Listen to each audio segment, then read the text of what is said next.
Hello guys, welcome back to Bigg Boss 8 Telugu Bigg Boss buzz. అరే ఇంతవరకు big boss start అవ్వలేదు, అప్పుడే big Boss bus ఏంటో అనుకుంటున్నారా? సో ఏం లేదండి, మామూలుగా బిగ్ బాస్ 8 స్టార్ట్ అయ్యాక మనకి ఎలిమినేట్ అయ్యాక అయితే మనకి బిగ్ బాస్ బస్ అనేది అయితే ఉంటుంది. సో అది మనకి బిగ్ బాస్ ముందే ఉంటే, సో ఒక్కొక్క కంటెస్టెంట్ని బిగ్ బాస్ బస్కి పిలిస్తే ఎలాంటి క్వశ్చన్స్ అడుగుతారు, సో ఏ విధంగా ఉంటుంది, సో ఒక థాట్ వచ్చిందన్నమాట. సో దీన్ని చేస్తే ఎలా ఉంటుందని అయితే వీడియో అయితే ట్రై చేస్తున్నమాట. ఏం మాట్లాడుతున్నావురా, నరాలు కట్ అయిపోయింది. సో వీడియో నచ్చితే మాత్రం డెఫినెట్గా like, share, comment and subscribe అయితే చేయండి. ఈసారి బిగ్ బాస్ అయితే సో బిగ్ బాస్ మీద రివ్యూస్ కావచ్చు, ప్రతిదీ కూడా చాలా ఇంట్రెస్టింగ్గా అయితే ఉండబోతుంది. సో మనకి ఇప్పుడు బిగ్ బాస్ బస్లో వచ్చే ఫస్ట్ కంటెస్టెంట్ వేణుస్వామి. సో వేణుస్వామిని అయితే పిలిచేద్దాం, వేణుస్వామి గురించి అయితే మాట్లాడుకుందాం. హాయ్ వేణుస్వామి గారు, నమస్తే. నమస్కారం. నమస్కారం అందరు. సో మిమ్మల్ని బిగ్ బాస్ 8కి అయితే తీసుకోవాలనుకున్నారు. మీరు ఒకవేళ బిగ్ బాస్ 8కి కనుక వస్తే సో ఆడియన్స్కి ఎలాంటి ఎంటర్టైన్మెంట్ మీరు ఇస్తారు? చూసి బిగ్ బాస్ హౌస్లోకి వెళ్తే నేను ఎలాంటి ఎంటర్టైన్మెంట్ ఇవ్వగలంటే, సో వేణుస్వామి అంటే తెలియని వాళ్ళు ఎవరు లేరు.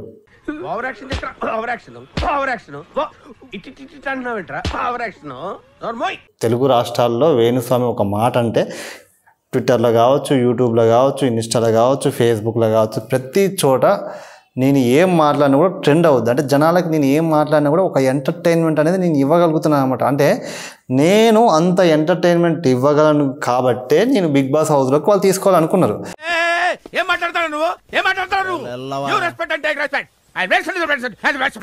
నేను అంత ఎంటర్టైన్మెంట్ ఇవ్వగలను కాబట్టే నేను బిగ్ బాస్ హౌస్లోకి వాళ్ళు తీసుకోవాలనుకున్నారు. ఏం మాట్లాడుతున్నావురా, నరాలు కట్ అయిపోయింది. సో బిగ్ బాస్ హౌస్లోకి వెళ్తే నువ్వు ఎలాంటి ఎంటర్టైన్మెంట్ చేయగలుగుతావు అంటే, నేను ఇప్పుడు వేణుస్వామి అంటే ఓన్లీ జాతకాలు చెప్తాడు, జాతకాల మీద మాట్లాడతాడు, కాంట్రవర్సీ మీద మాట్లాడతాడు, ఇలాంటివే కాదు. వేణుస్వామి అంటే చాలా ఉంది. సో మీకు వేణుస్వామి గురించి పూర్తిగా తెలియాలంటే మీరు బిగ్ బాస్ హౌస్లో నన్ను చూస్తే అసలు నేను బిగ్ బాస్ హౌస్లో ఏం చేయగలను, బిగ్ బాస్ హౌస్లో ఎలాంటి ఎంటర్టైన్మెంట్ నేను చేయగలను అనేది మీకు నేను బిగ్ బాస్ హౌస్లోకి వెళ్ళాక తెలుస్తుంది మీకు. సో వేణుస్వామి ఇలా కూడా ఎంటర్టైన్ చేయగలనని మీరు ఖచ్చితంగా షాక్ అవుతారు. ఆ రేంజ్లో నేను బిగ్ బాస్ హౌస్లో ఎంటర్టైన్మెంట్ అనేది నేను ఇవ్వగలను. అది హాయ్, నా పెర్ఫార్మెన్స్ మీకు నచ్చినట్టయితే స్మాల్ బాస్ అని స్పేస్ ఇచ్చి పద్మశ్రీ PADMASRI అని టైప్ చేసి 5555 SMS చేయండి please. Vote for me. Okay. సరే, ఇప్పుడు నార్మల్గా వేణుస్వామి అంటే మనకి కాంట్రవర్సీ అనేది చాలా ఎక్కువగా ఉంటుందండి మీ మీద అయితే. సో అలాంటిది మీరు జాతకాలు చెప్తారు, సంథింగ్ అది ఇది అంటారు. అసలు మీరు చెప్పే జాతకాలు ఇప్పటికి కూడా నాకు తెలిసి నేను విన్న వరకు అయితే ఒక్కటి కూడా కరెక్ట్ అయినట్టయితే నాకైతే వినపడలేదు. చాలా చెప్పారు, ప్రతిసారి ఆ హీరోకి పెళ్ళి కాదు, ఈ హీరోయిన్కి పెళ్ళి కాదు, లేకపోతే ఆ రాజకీయ నాయకుడు సీఎం అవుతాడు, ఈయన సీఎం అవుతాడు, అంటే ఇలాంటి చాలా విషయాలు అయితే చెప్తుంటారు కదా.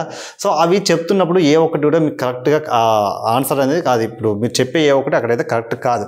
సో అలాంటప్పుడు మీరు ఏ విధంగా ఫీల్ అవుతారు? మీ ఒపీనియన్ ఏంటి? మీరు ఏ విధంగా ఉంటుంది?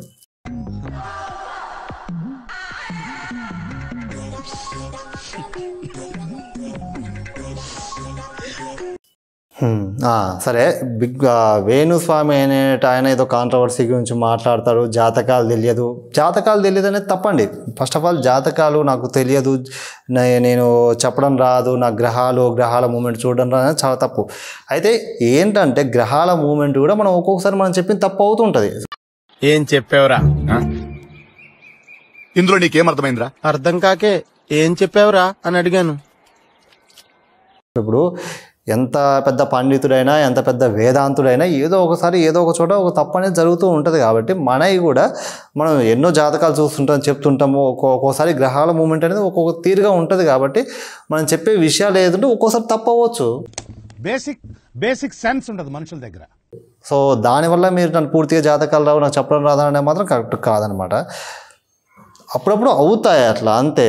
దాన్ని మనం ఏం చేయలేము ఇంకా. ఓకే, ఒక నిమిషం. సో మీరు అనుకున్నారు అసలు Bigg Boss 8 Telugu Bigg Boss హౌస్లోకి మీరు వస్తారని మీరు అనుకున్నారా? నేను చెప్తా, బిగ్ బాస్ హౌస్లోకి మీరు వస్తారా రారా అనుకుంటున్నారు కదా. నేను బిగ్ బాస్ హౌస్లోకి వస్తాను విషయం నాకు తెలుసు. నాకు ఎలా తెలుసు అని మీరు అనుకుంటున్నారా? గ్రహాల మూమెంటు, గ్రహాల స్థితిగతులు నేను నా ఫ్యూచర్ చూస్తే అందులో బిగ్ బాస్ హౌస్లోకి ఈసారి మీరు వెళ్తారా నాయన? బిగ్ బాస్ 8 హౌస్లో మొత్తం నువ్వు ఒక అరాచకము అల్చల్ లేపుతావు. సో బిగ్ బాస్ హౌస్లో మొత్తం వేణుస్వామి అంటే ఇంక అసలు మొత్తం జనాలకు తెలియకుండా ఉండదు. సో బిగ్ బాస్ హౌస్లోకి నేను వెళ్తానన్న విషయం నాకు తెలుసు. నాకు తెలుసు బిగ్ బాస్ హౌస్లోకి నేను వెళ్తా అని. ఒక చిన్న డౌట్ నాకు, అసలు మీకు ఆడియన్స్ చూస్తున్నారు కాబట్టి వాళ్ళకి డైరెక్ట్గా అడుగుతున్నా, అసలు మీకు జాతకం చెప్పడం అనేది వచ్చా? అసలు మీకు ఆస్ట్రాలజీ గురించి తెలుసా? అసలు మీకు ఒక్కటన్నా మీరు ఏదో ఒక దండేసుకొని బొట్టు పెట్టుకొని సో మీరు ఏదో చెప్తూ ఉన్నారు కానీ అసలు మీకు తెలుసా అసలు? సో ఇందాక చెప్పాను కదా, ఇప్పుడు జాతకాలు వచ్చా రాదా అంటే గ్రహాలు అనేవి, గ్రహాల మూమెంట్ ఒక్కొక్కసారి మారుతుంటుంది. మనం ఒక విషయం చెప్తాం, నేను చెప్పాను జగన్ సీఎం అవుతాడు, కేసీఆర్ సీఎం అవుతాడు అని చెప్పాను. బట్ కాకపోతే అన్ఫార్చునేట్లీ వాళ్ళ గ్రహాల మూమెంట్ అనేవి మారిపోయినాయి, వాళ్ళ జాతకంలో అది ఆ రాజయోగం అనేది రాలేదు. సో ఇలాగ కొన్నిసార్లు అవుతాయి. అంతేగాని దాన్ని బట్టి నువ్వు పూర్తిగా ప్రతిసారి కూడా జాతకం రాదు తప్పు అనేది మాత్రం కరెక్ట్ కాదు. సో వేణుస్వామి అనేటోడు పూజలు చేస్తాడు, జాతకాలు చెప్తాడు, అన్నీ చేస్తాడు. వేణుస్వామి చెప్పేటట్టు ఒక 10% ఏదో తప్పు అవ్వచ్చు. అలాగని మొత్తానికి నేను చెప్పేదాన్ని తప్పు అనేది కరెక్ట్ కాదు కదా, అది తప్పు, అది చాలా తప్పు, చాలా చాలా చాలా అంటే చాలా పెద్ద తప్పు అది. స్టిల్ ఇప్పుడు బిగ్ బాస్ హౌస్లోకి మీరు వస్తారని మీకే ముందు తెలుసు అంటున్నారు, జాతకాల ప్రకారం వాటి ప్రకారం ముందే తెలుసు అంటున్నారు. సో ఇప్పుడు రీసెంట్గా నేను ఒక కామెంట్ చేశారు కదా, సో నిజంగా మీరు ఎంత దారుణంగా ఉన్నారంటే నెగిటివ్, ప్రతిదీ కూడా నెగిటివ్ మైండ్తో ఆలోచిస్తారంటే ప్రతి ఒక్కరిని కూడా ఏ ఒక్క రోజు ఏ ఒక్క పర్సన్ మీద కానీ మీరు ఎప్పుడు కూడా పాజిటివ్ ఒక మాట అన్నది లేదు. రీసెంట్గా నాగ చైతన్య గారే ఎంగేజ్మెంట్ జరిగింది. సో సమంతతోటి మ్యారేజ్ అయింది, విడిపోయారు, అయిపోయింది. అప్పుడే ఇట్లా ఎంగేజ్మెంట్ అయిందో లేదో అప్పుడే మీరు నెక్స్ట్ 2027లో అప్పుడు మీరు మళ్ళీ విడాకులు తీసుకుంటారు, మీకు పెళ్ళి వర్కౌట్ కాదు. ఇవన్నీ ఎందుకు మీకు ఏమైనా నాగార్జున గారు మిమ్మల్ని అడిగిర్రా, మిమ్మల్ని ఏమైనా చెప్పిర్రా, మిమ్మల్ని ఏమైనా చెప్పమన్నారా? మీ జ్యోతిష్యం చెప్తే వాళ్ళు ఏమైనా బాగుపడతారని వాళ్ళు ఏమైనా అన్నారా? దేనికి ప్రతి దాంట్లో మీరు ఏలు పెట్టి అది గెలకడం అంటూ చూసినా అట్లా ఎందుకు అంటే ఇప్పుడు మీరు ఫేమస్ అవడం కోసం మీరు ఏదో వేణుస్వామి అయినటువంటి జనాలకు తెలియాలి, అందరికీ తెలియాలని మీరేదో అని మీ ఇష్టం వచ్చిన స్టేట్మెంట్ని పాస్ చేస్తే అతల వాళ్ళు ఎంత ఫీల్ అవుతారు, వాళ్ళు ఏ విధంగా ఉంటారు అనేది ఒక్కసారైనా మీరు అసలు ఆలోచించరా? మీరు అంటే పూజలు చేస్తావు ఏంటి అవి, అబ్బా పూజల్లో అసలు మామూలుగా జనరల్గా చేసే పూజల్లో ఎక్కడైనా నాన్ వెజ్ ఇలాంటివి అసలు పెడతారా? క్వార్టర్ బాటిల్ పెడతావు, మటన్ పెడతావు, చికెన్ పెడతావు. అసలు అందరూ బ్రాహ్మణులంతా ఒక తీరు ఉంటే ఈయన ఇదే నలుగురికి నచ్చింది నాకు అసలు నచ్చదు అన్నట్టు ఈయన సపరేట్గా ఉంటారు కదా. మీరు మీ గుండె మీద చేసుకొని చెప్పండి, అసలు మీకు తెలుసా అసలు? లేదంటే ఏదో ఫేమస్ అవ్వడం కోసము అది అవ్వడం కోసము అట్లా చెప్తున్నారా మీరు? నాకు ఎవ్వరు ఏది సలహాలు ఇవ్వరు, నాకెవ్వరు వచ్చి జాతకం చెప్పు అని నాగార్జున గారు ఏం నాకు జాతకం చెప్పు అనలేదు, ఎవరు నాకేం చెప్పరు. కాకపోతే నేను నాకున్న ప్యాషన్, నాకున్న ఇదితో నేను జాతకాలు అనేవి చూస్తూ ఉంటాను. ప్రతి ఒక్కరు నేను చాలా విషయాలు చాలామంది చెప్పాను, చాలా సెలబ్రిటీస్కి చెప్పాను, ఈ విధంగా జరుగుద్ది, వాళ్ళకి పెళ్ళిళ్ళు కావు, వీళ్ళకి విడాకులు అవుతాయి, వీళ్ళ సిచ్యువేషన్స్ ఈ విధంగా ఉంటాయి, ఆఫ్టర్ మ్యారేజ్ తర్వాత ఇలా ఉంటుంది, సో ముందు ఈ విధంగా ఉంటుంది అనేసి నేను ఇంతకుముందు చాలా విషయాలు చాలాసార్లు చెప్పాను. అవి కరెక్ట్. అదేవిధంగా నిన్న వీళ్ళది కూడా ఎంగేజ్మెంట్ జరిగింది, వీళ్ళ ఎంగేజ్మెంట్ కూడా చూశాను, వీళ్ళ స్థితిగతులు ఎలా ఉన్నాయి, వీళ్ళ గ్రహాల మూమెంట్ ఎలా ఉంది, ఏ విధంగా వీళ్ళు ఫ్యూచర్లో బాగుంటారా లేదా అనేది చూశాను. కాబట్టి నాకు సో వీళ్ళు మళ్ళీ ఈ సంవత్సరం వచ్చేవరకు వీళ్ళకి విడిపోయే ఛాన్స్ ఉంది, వీళ్ళు కలవరు అని నాకు అనిపించింది. సో అనిపించిన విషయాన్ని నేను చెప్పాను. సో అంతేగాని కావాలని నేను ఏమి చేయను. సరే ఇవన్నీ కాదు కానీ ఇప్పుడు బిగ్ బాస్ హౌస్లోకి మీరు నాగార్జున గారి మీద ఒక స్టేట్మెంట్, వాళ్ళ ఫ్యామిలీ మీద ఒక స్టేట్మెంట్ని పాస్ చేశారు. సో బిగ్ బాస్ హౌస్లోకి వెళ్ళాక అసలు మీరు బిగ్ బాస్ హౌస్లో ఏం చేయాలనుకుంటున్నారు? సో ఆడికి వెళ్ళి కూడా ఇదే విధంగా ఫేక్ జాతకాలు లేకపోతే అరే నువ్వు గెలుస్తారో భయ్ ఇట్లా జాతకాలు అని చెప్తాను. ఆటోమేటిక్గా నేను బిగ్ బాస్ హౌస్లోకి వెళ్ళాక బిగ్ బాస్ హౌస్లో ఉన్న కంటెస్టెంట్స్ అందరి గురించి కూడా నేను ఆరాధిస్తా, వాళ్ళ జాతకాలు తెలుసుకుంటా. ఇప్పుడు నా ప్రొఫెషన్ అది కదా. సో ఆటోమేటిక్గా నేను బిగ్ బాస్ హౌస్లోకి వెళ్ళాక ఫస్ట్ నేను చేసే పని అదే, ఒక్కొక్కరి గురించి తెలుసుకుని వాళ్ళ అంటే బిగ్ బాస్ హౌస్లో వాళ్ళ ఆట తీరు ఎలా ఉంటుంది, వాళ్ళు ఏ విధంగా మూవ్ అవుతారు, వాళ్ళు ఏ విధంగా ముందుకు వెళ్తారు, వాళ్ళు చివరి వరకు ఉంటారా లేరా. ఇంకొక విషయం తెలుసా మీకు, నాకు బిగ్ బాస్ విన్నర్ ఎవరో కూడా తెలుసు. అవును, బిగ్ బాస్ 8 కంటెస్టెంట్స్ కానీ బిగ్ బాస్ విన్నర్ కానీ నాకు తెలుసు ఎవరు విన్ అవుతారు అంటే ఏ సిచ్యువేషన్స్. ఇప్పుడు వచ్చిన కంటెస్టెంట్స్ నేను చెప్పగలను ఏమంటే ఎవరు విన్ అవుతారు ఏంటి అనేది. సో అంత గ్రహాల మీద ఇది పట్టు అనేది నాకు ఉంది, నేను చెప్తా ఖచ్చితంగా. నేను బిగ్ బాస్ హౌస్లో కూడా సో నేను ఆ జాతకాలని చెప్తా, చాలా ఎంటర్టైన్మెంట్ అనేది ఇస్తా. సో డెఫినెట్గా ఉంటుంది, చూద్దాం మరి. ఇంకా బిగ్ బాస్ హౌస్లోకి వెళ్తే చూద్దాం మరి. అది మీకు ముందే తెలుసు బిగ్ బాస్ విన్నర్ ఎవరో కూడా. అబ్బో ఇది ఇంకా హైలైట్ అయ్యా. బిగ్ బాస్ విన్నర్ కూడా ముందే తెలుసట. మరి బిగ్ బాస్ విన్నర్ ఎవరు చెప్పొచ్చు కదా ముందే. మీరు ఆస్ట్రాలజీ ప్రకారం ఎవరికి పెళ్ళి అయింది, ఎవరికి పెళ్ళి కాదు, ఎవడు సీఎం అవుతాడు, ఎవడు సీఎం కాడు, ఆ ఎంగేజ్మెంట్లు కాగానే ఎవడు ఎన్ని సంవత్సరాలు ఉంటారు, ఎన్ని సంవత్సరాలు విడిపోతారు, ఇవన్నీ తెలిసినప్పుడు మరి బిగ్ బాస్ విన్నర్ కూడా మీకు తెలుసు అంటున్నారు కదా. మరి ఆ పేరు చెప్పేసారు. అది ఊరికి తలకాయ నొప్పి అంతేందుకు ఆ కంటెస్టెంట్లు ఎవరో వాళ్ళ పేర్లు కూడా చెప్పేసి, ఆ కంటెస్టెంట్ల పేర్లు కూడా చెప్పేస్తే మా వాళ్ళు చాలా అసలు ఆగమవుతారు. మా సబ్స్క్రైబర్స్ అందరూ కూడా అసలు ఎవరు వస్తారు ఏందనేది ఒక క్లారిటీ అనేది లేదనమాట వాళ్ళకి.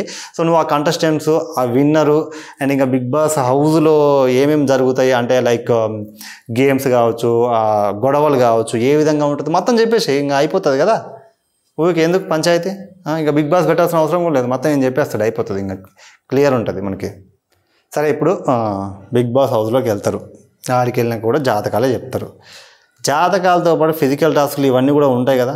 మీ పర్సనాలిటీకి మీరు ఫిజికల్ టాస్క్లు ఆడగలుగుతారా? మీరుంటే బిగ్ బాస్ హౌస్లో అసలు పాజిటివ్నెస్ అనేది ఉంటుందా? మీరుంటే బిగ్ బాస్ హౌస్లో పాజిటివ్నెస్ అనేది ఉంటుందా? ఒక మాట అనుకుందాం. మీరు ఎక్కడున్నా కూడా నెగిటివ్ స్టేట్మెంట్ పాస్ చేస్తారు. అండ్ ఇప్పుడు బిగ్ బాస్ హౌస్లోకి వెళ్ళాక కూడా సో వాడికి వీడికి జాతకం అని చెప్పి అరే ఆమె నిన్ను తిట్టుద్ది, నిన్ను కొట్టుద్ది అని నెగిటివ్ స్టేట్మెంట్స్ పాస్ చేస్తారు. ఆటోమేటిక్గా అక్కడ ఉన్న వాతావరణం కూడా డెఫినెట్గా నెగిటివిటీ స్ప్రెడ్ అయితే. అండ్ రీసెంట్గా జరిగిన ఈ ఇష్యూ వల్ల అయితే నాకు తెలిసి మిమ్మల్ని బిగ్ బాస్ హౌస్లోకి అయితే తీసుకోరని అయితే నేను అనుకుంటున్నా. సో మీరేదో మీ జాతకానికి మీ గ్రహాల మూమెంటు తోలు ఏదో చెప్పారు, దానివల్ల బిగ్ బాస్ హౌస్లోకి వెళ్తా అని మీరు అంటున్నారు. కానీ నాకైతే ఆ హోప్ లేదు. రీసెంట్గా మీరు చేసిన ఈ స్టేట్మెంట్ వల్ల, నాగ చైతన్య, శోభిత, దూలపల్లి వాళ్ళ మీద చేసిన స్టేట్మెంట్ వల్ల అయితే నాకైతే అసలు అంటే ఇప్పుడు నువ్వు చేసిన స్టేట్మెంట్కి ఆయన ఏదో రియాక్ట్ అయ్యేదో చేస్తాను. నాగార్జున గారికి మీ అంత సంస్కారం ఆయన లేదులే, కానీ ఆయన పాపం ఆయన పని ఏదో ఆయన చేసుకుంటాడు. నువ్వు వచ్చినా రాకున్నా ఆయన డ్యూటీ ఆయన చేసుకుని వెళ్ళిపోతాడు అంతే. ఫైనల్గా బిగ్ బాస్ హౌస్లోకి వెళ్ళాక అసలు మీరు ఏం చేద్దాం అనుకుంటున్నారో చెప్పండి. ఫిజికల్ టాస్క్లు అంటే ఇప్పుడు మీరు అన్న దాని ప్రకారం బిగ్ బాస్ హౌస్లోకి వెళ్ళి ఎంటర్టైన్మెంట్ అంటే ఓన్లీ ఫిజికల్ టాస్క్ వల్లే బిగ్ బాస్ హౌస్లో ఎంటర్టైన్మెంట్ ఇస్తారనేది పొరపాటు. ఫిజికల్ టాస్క్ ఆడినా ఆడకున్నా చివరి వరకు కూడా సర్వైవ్ అవ్వచ్చు. ఇప్పుడు లాస్ట్ టైం శివాజీ చేతికి దెబ్బ తగిలినాక శివాజీ సర్వైవ్ కాలేదా? సో అట్లా చాలామంది సర్వైవ్ అవ్వాలి. అంటే నేను ఫిజికల్గా ఆడకపోవచ్చు, బట్ మెంటల్గా బ్రెయిన్ పరంగా నేను చాలా బాగా ఆడగలను. నాకు ఆ సత్తా ఉంది, నాకు ఆ క్యాపబిలిటీ ఉంది, నేను అది చేయగలను. నాకు ఆ సత్తా ఉంది, నేను ఆడతాను. ఫిజికల్గా ఇప్పుడు నేను ఉన్నా ఓకే, ఫిజికల్గా ఆడలేను, కానీ నేను మెంటల్గా నేను ఆడగలను, వాళ్ళ చేత ఆడించగలను కూడా. అది సో ఫైనల్గా అంతే. బిగ్ బాస్ హౌస్లోకి వేణుస్వామి అనే అతను వెళ్తే ఎంటర్టైన్మెంట్ ఇస్తాడు, అందరికీ ఎంటర్టైన్మెంట్ చేస్తాడు. సో వేణుస్వామి ఖచ్చితంగా బిగ్ బాస్ హౌస్లో ఉండాలి. బిగ్ బాస్ హౌస్ లాంటి హౌస్లోకి వేణుస్వామి వెళ్తే బిగ్ బాస్ రేంజ్ పెరుగుద్ది. సో బిగ్ బాస్ ఇంకా పై స్థాయికి వెళ్ళొద్ది. కాబట్టి నేను బిగ్ బాస్ హౌస్లోకి వెళ్ళాలి, మీకు ఎంటర్టైన్మెంట్ కూడా ఇస్తాను నేను ఖచ్చితంగా, డెఫినెట్గా ఆ ఎంటర్టైన్మెంట్ నేను ఇవ్వగలను, నేను చేయగలను. థ్యాంక్ యూ అండి బిగ్ బాస్ బస్కి పిలిచినందుకు. సో మళ్ళీ బిగ్ బాస్ హౌస్లో కలుద్దాం. సో ఇది మన బిగ్ బాస్ బస్ అన్నమాట. సో ఈ విధంగా అయితే Big Boss bus so first కంటెస్టెంట్స్గా ఏదో ట్రై చేశాను. సో వర్కౌట్ అయింది, బాగుంది అనిపిస్తే మాత్రం కామెంట్ చేయండి. అండ్ మిగతా కంటెస్టెంట్స్ కూడా సో ఇంకొంచెం బెటర్గా చేయడానికి అయితే ప్రయత్నిస్తాను. అండ్ ఈసారి బిగ్ బాస్ రివ్యూస్ ప్రతిదీ కూడా చాలా ఇంట్రెస్టింగ్గా చేద్దాం, చాలా ఇంట్రెస్టింగ్గా చెప్పుకుందాం, కొత్తగా చెప్పుకుందాం, కొత్తగా ట్రై చేద్దాం. Please support and subscribe my channel. Thank you for watching my video.